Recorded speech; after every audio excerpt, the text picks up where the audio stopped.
church. It was like this wonderful breath of fresh air. It felt good. It felt fantastic.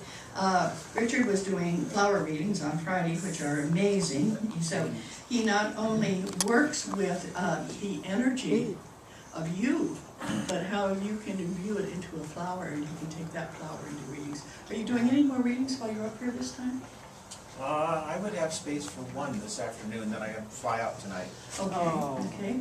And I have last week's a program, which is very interesting, because I'm going to be introducing our wonderful Dr. Reverend Richard, and I have nothing about what he's going to be doing. So you're going to have to introduce yourself, and I know we have a workshop today at 1 o'clock, so you have exactly a half an hour to talk. So are you ready? I am. Okay, Yes. let's welcome.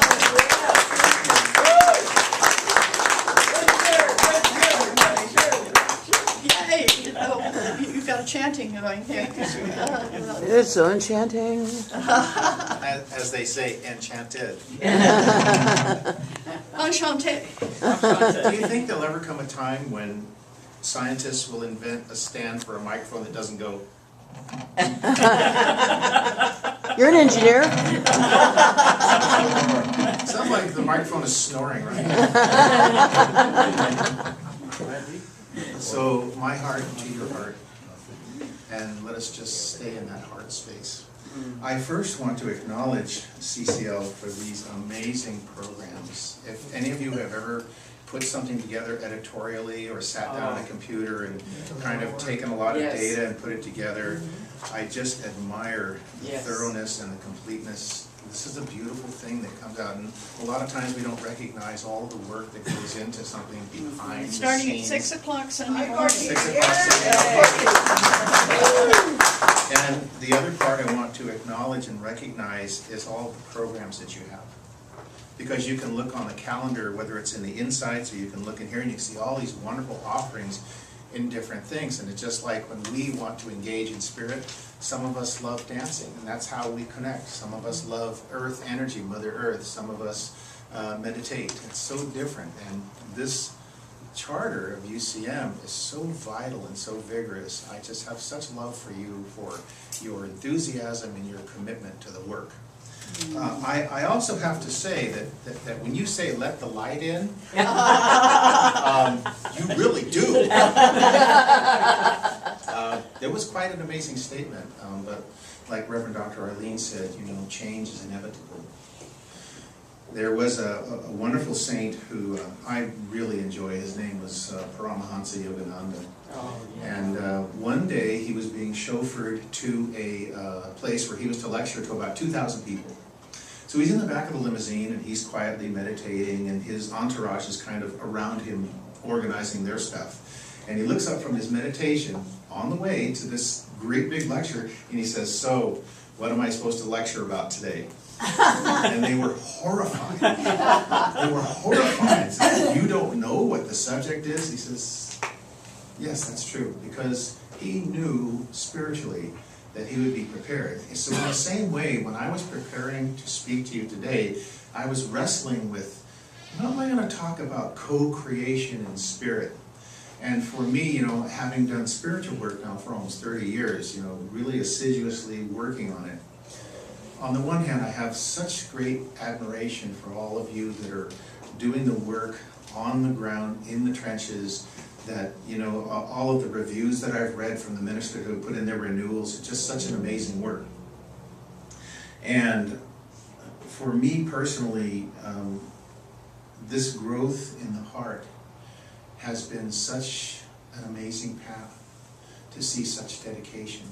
So the co-creation in spirit, when I was wrestling with what today to say to you today to help us to empower ourselves, is to recognize one of the greatest lessons anyone ever learns is that you really are a conscious co-creator.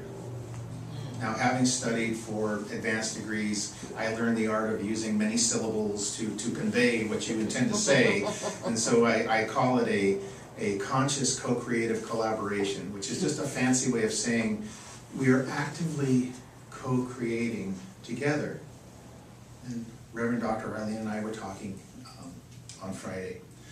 And one of the things we talked about is, who is in what role at what time. And at this point in time, I'm the president of UCM, and I'm serving a certain role in a certain way, in a certain aspect of the growth and process of what UCM represents, because UCM is us. That's who we are. The church is you and I. It's not the building, it's you and I. So maybe the next president represents that energy, and the next president represents that energy. So I wanted to read something to you that our Reverend Bob Hofstetter put out the other day. And I found it very interesting because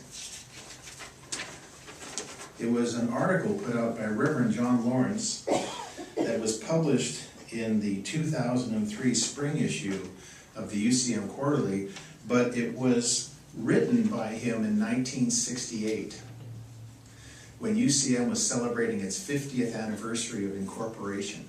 He was my sponsor. He was your sponsor. Wow. So I'd like to read this to you because we're about to celebrate our 100th anniversary of incorporation. This is very timely. In honor of Reverend John Lawrence, we are reprinting an article he wrote for the UCM magazine in 1968 that is still appropriate today, and this was printed in 2003. I feel that most of us are not sufficiently aware of the true value, depth, and wisdom afforded by the protecting arms of our mother church, the universal church of the Master. We are apt to take for granted the stabilizing, unifying establishment of a united church body. Since I have recently had the privilege of serving as a trustee on the church board, I have had an opportunity to see firsthand dedicated work and deep concern of the official body of UCM. In these times when many are downgrading the ministry, we are justifiably proud of the firmness with which our church sustains its high principles. UCM is not merely a ministerial fellowship, it is a church in the full sense of the word, and with a growing lay membership. UCM was organized some 60 years ago and has been legally incorporated for half a century. And yet I feel its finest days lay ahead. There is nothing like an idea that has found its time, and this is most certainly true of our particular church. People have never needed so much as today the scientific certitude that true religion augmented by genuine mediumship can provide. And imagine how powerful you are as a minister. I mean, you can do mediumship, channeling, and intuit the presence of spirit right in front of someone else when they know for a fact that that is real, that they really are spirit and physical in the same moment. Imagine the power that that ministry has. Yogananda said that as you increase your spiritual practice, your subtle energy vibrations goes out to all creation. So Reverend Lawrence continues, the breadth, scope, and range of spiritual ideas and the individuality of spiritual expression are, I believe, unique with UCM. The universal church of the Master provides for us all, both ministers and congregations, a spiritual home that is truly American in tradition and Christian in spirit. Our UCM textbook, a new text of spiritual philosophy and religion by the late and venerable Dr. B.J. Fitzgerald, Doctor of Divinity, is a superb study and guideline for people everywhere. Let us all in this golden anniversary year of incorporation rededicate ourselves to the high principles that our mother church holds aloft for our edification and guidance. Let's not leave it all to the board, but rather let us fill ourselves with something of the zeal and enthusiasm that sustained Dr. Fitzgerald and continue to sustain those who work for the welfare and the growth of our church. The tenets of UCM are very cool. And having had the opportunity to, be with UCM as a minister and as a board member and as a president, I've been able to see different facets of how UCM works. Being able to read the renewals of the ministers just gets to my heart. Like some ministers say, I don't have any money, but I still go down to hospice twice a week and serve for a couple hours. Or I can't afford to pay my dues, but God bless you for what you do in UCM. And here's $25 to help support what UCM represents. And these are people who have dedicated every ounce of their life to what UCM represents. Now, I've heard, for instance, in some of the evaluations that came back from our conference, that every once in a while I hear someone say, well, this is too Christian, or this is too much emphasis on Christian. And I just wanted to emphasize my opinion. It's only my opinion. But my opinion is that when we talk of beings like Jesus, that Jesus was the guy's name, but Christ was his title. A title. And that the word Christian is not so much related to a religion as it is to a consciousness statement. A consciousness statement. Yogananda himself wrote a 2-volume set called the Second Coming of the Christ. Yes. Whereas if this were 200 years ago and you and I were talking about Christ returning, we'd think of the bearded white dude and, you know, wearing a sash and say, yo, dudes, here I am. But now, when Yogananda wrote about this, he talked about the principle of the Christ, not the person, but the Christed principle that is alive and awakening in all of us. And to me, again, these are my opinions, is that is what this era of inner transformation is the possibility of the awakening of the inner Christ in all beings, you and me. That within you already is pure. There's nothing to purify. As Yogananda, I keep quoting him because I just dig the guy so much. He said, you cannot be any closer to God than you already are, but you can reveal that closeness. And so if you go to the land of the Maya, Yucatan, which I've been taking people there every year since 2005, and I stopped around 2012. And we would study these ancient sites, right? And they were all very cosmologically oriented towards the stars and the rising of the galactic center. And there was all this great knowledge of this awareness of the rhythm and the harmony of the universe. Well, the word Maya actually came from the word Mayab, which meant the chosen ones. But it doesn't mean what you think. It means they chose themselves. So the word Maya is a consciousness statement. So in that vein, you are all Christians. You are all Mayans. If you talk about the Buddha, everyone is a Buddha. So in that sense, you're all very Buddhist beings. And I know a lot of times we embrace words like God and goddess, masculine and feminine. And we tend to genderize that which we feel, which is the spirit. If you look at it, if you live in a oneness, then on the higher levels we're androgynous, we're both.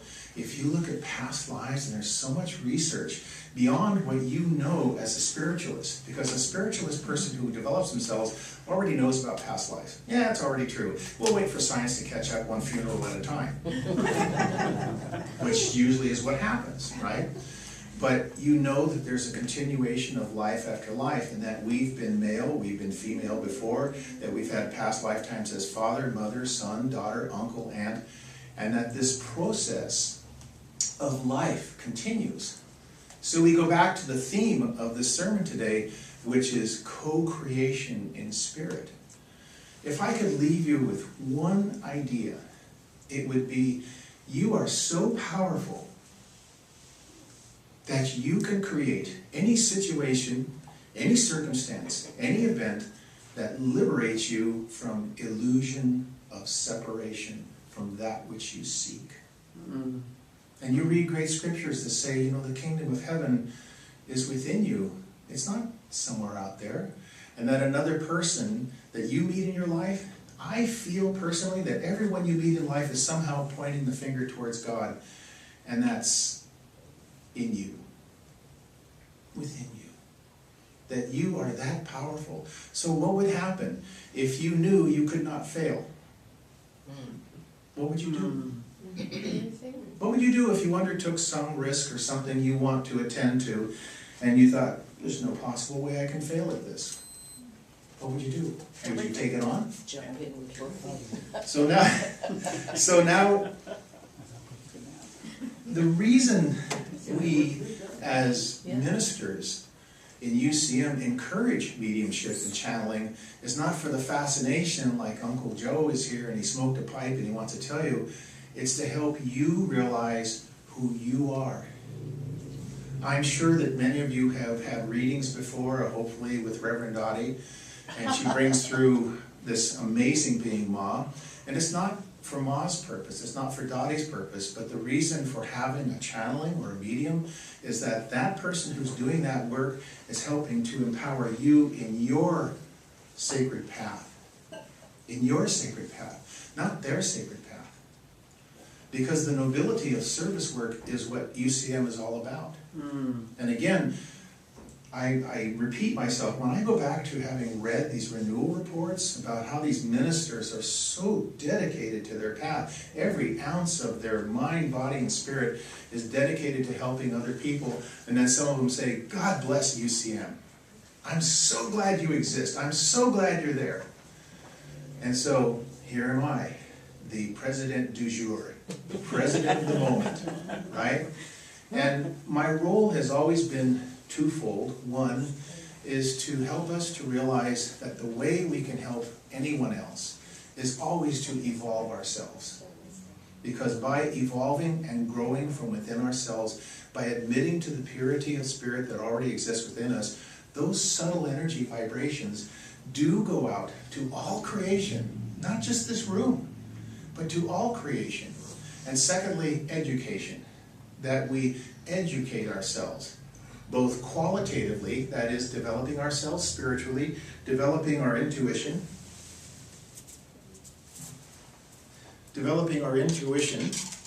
and our psychic and intuitive abilities, because the higher sense perceptions don't work in the same way as the five senses. So when you develop your higher sense perceptions, it may be a little awkward or confusing, like, well, I feel this, but my rational mind says this. And that's what happens when you start to awaken the chakras. And the other part of education, the first part is qualitative, spiritually advancing yourself and awakening.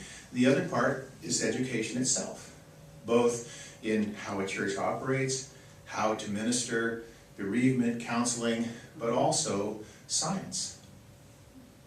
Next week, July 8th and 9th, the California Institute for Human Science is having its annual summer symposium on consciousness and health research science in the field.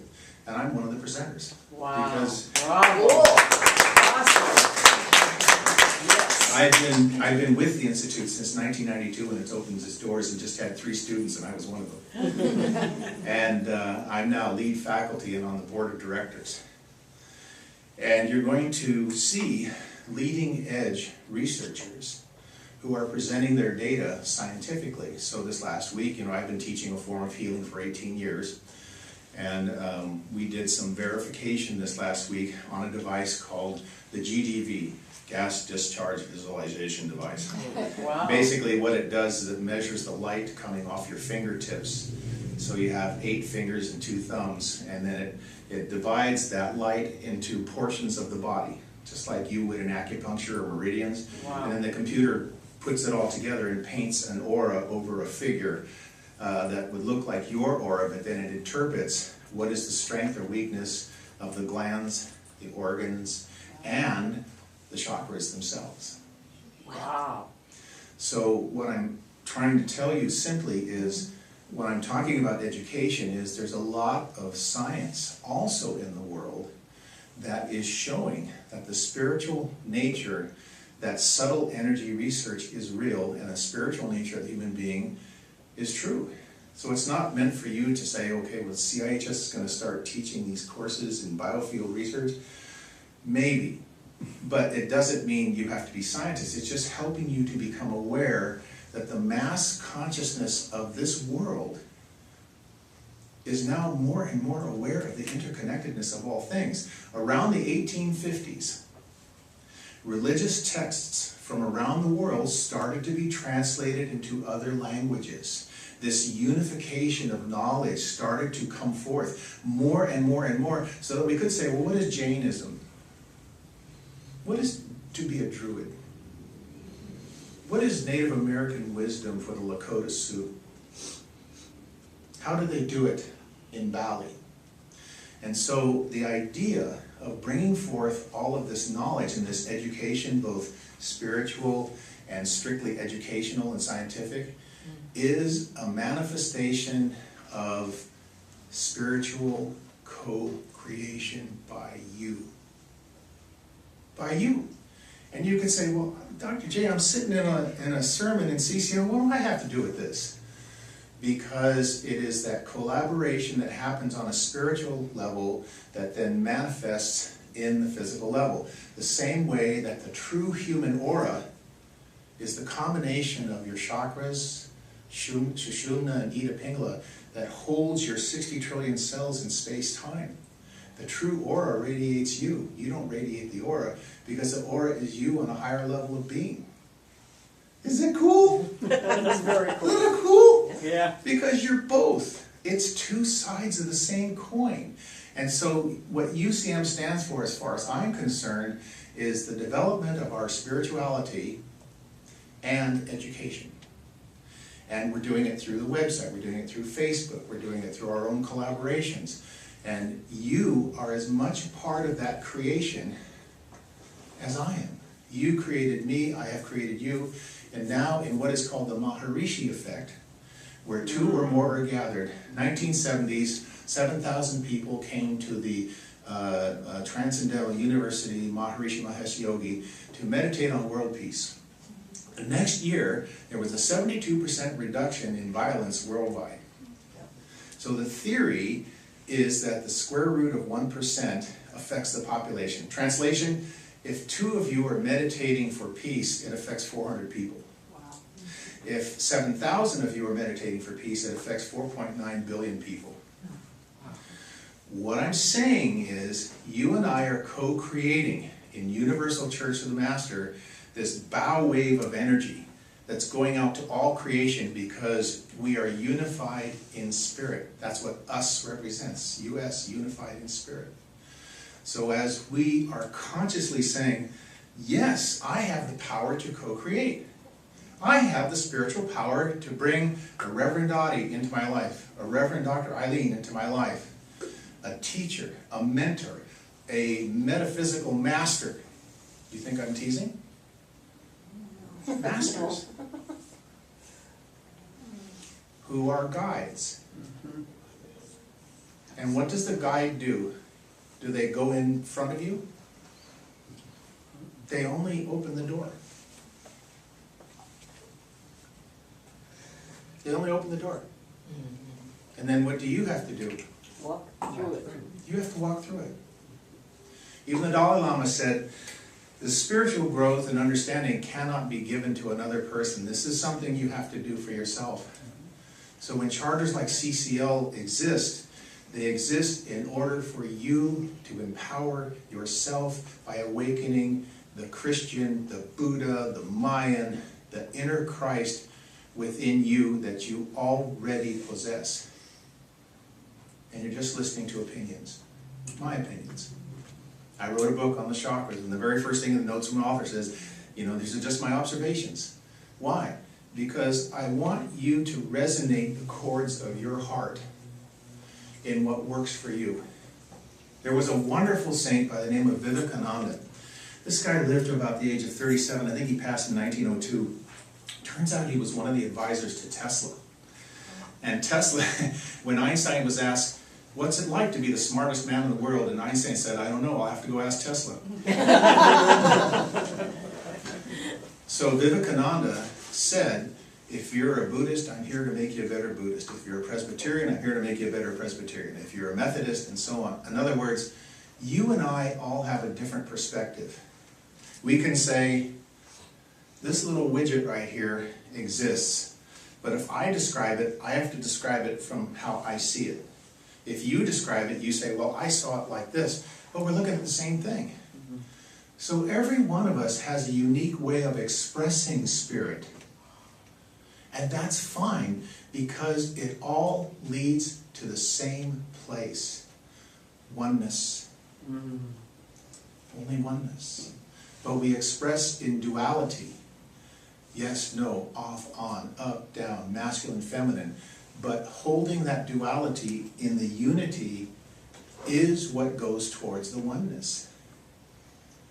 And if you hold in your heart, not here, not just the head, but if you hold in your heart that purity of love, if you really love yourself enough. And I wrestle with this sometimes. I think, oh gee, you know, I'm going to give a sermon. I don't know if I can really touch people or reach them. I'm not sure. Because that little chatter is going to happen anyway. But if you can say, you know, yes, my mind is chattering, but I surrender to my heart. What do you think is going to happen? Mm-hmm. What do you think is going to happen? Because a lot of people say, well, I don't have the skills that Reverend Dr. Arlene have, and I don't have the ability to bring people together that Reverend Dottie has. That's not important. Every one of you is a beautiful, finely tuned musical instrument. But there's a harp, and there's a trumpet, and there's an oboe, and there's cymbals, and there's drums, and we're all different, but we all harmonize together as one beautiful orchestra. And when I get the opportunity to speak to you in CCL, I think, this is one badass orchestra. Hey! I see you thriving, and I've heard the stuff about, you know, survival and will the charter remain, and I hear all that, and my fervent prayer is it's all in God's will. Meaning, as we surrender, you're not surrendering to give up. You're surrendering to give in to the purity you already possess. How could you be separate from the Creator? It's impossible. So when we gather together on Sunday mornings, it's not just for Sunday morning like, well, I did my job, I went to CCL on a Sunday morning, and I'm done for the week. It is our constant endeavor to be a good person, to have a pure heart, to be harmless, and to be compassionate, and to be loving. And what is expected of you, just be authentic. If your musical instrument is a harp, play the harp. If your musical instrument is a trumpet, play the trumpet. Whatever that is uniquely you, has brought you together in the co-creation of spirit in this place, in this time, in this setting, because it's perfect for you to be here. So I started off with my heart to your heart. And I love you all very much. And my hope, my prayer for you is that you will continue to allow yourself, to give yourself permission to be the powerful being of light that you already are. And that you manifest the change in this global world, this era of inner transformation, by allowing your unique note, your unique song, to come through clearly and completely, and let go of fear, let go of doubt, let go of trepidation. Great saints have said, you're here to do something awesome. Every one of you is. You're not here to impress others, though. You're not here to compare yourself to other people. The yogis say, in the end, it's between you and God. It's not between you and everybody else. So your work is to play that note from here. Don't worry about how much you know or how much you don't know. That's not important. It's more important to be authentic here than anything else. Yes. So I want to repeat something. I know you've heard this. Have you ever given or taken lessons on giving speeches? Tell them what you're going to tell them, then tell them what you told them, right? I mean, it's so Toastmasters, right? But it's really true. But the emphasis of today's sermon is co-creation in spirit. And the point I was making is, when you remember this sermon today, if you could remember one thing, it would be, you have the power to co-create any situation, any teacher, any circumstance, any event that will liberate you from fear, doubt, trepidation, lack of abundance, any problem. Because as a soul who also simultaneously has a physical body, you're an embodiment of the Christ in this. Only temporary. Only temporary. And all you have is that moment. And in that moment, you can decide, I am that creator. I am that person. I have that power. I choose to be authentic. I choose to live my life on purpose. From here. From here. And you'll do just fine. Okay. Thank you, everybody.